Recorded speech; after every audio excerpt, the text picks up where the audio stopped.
In this video, I'll show you how to set up a geofence and how to view, edit, and delete it. To create a geofence from the device location, click the device, then click the geofence icon. Enter a name, adjust the radius if needed, or leave the default. Then click Submit. You can make the geofence bigger or smaller and switch to satellite view to fine-tune the boundary. Once everything looks good, click Save.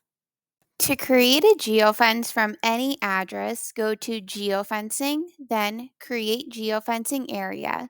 Enter the name and the address. As you type, the address will populate below. Select it, then click Submit. You can move the geofence, resize it, and when you're finished, click Save.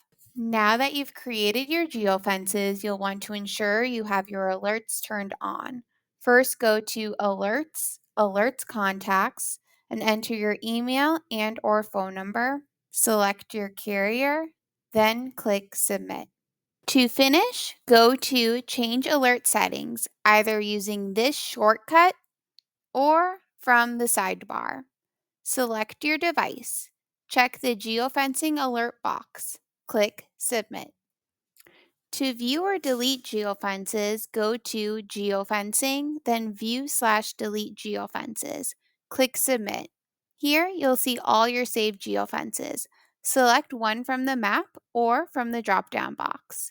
To edit or delete, click the pencil icon in the box.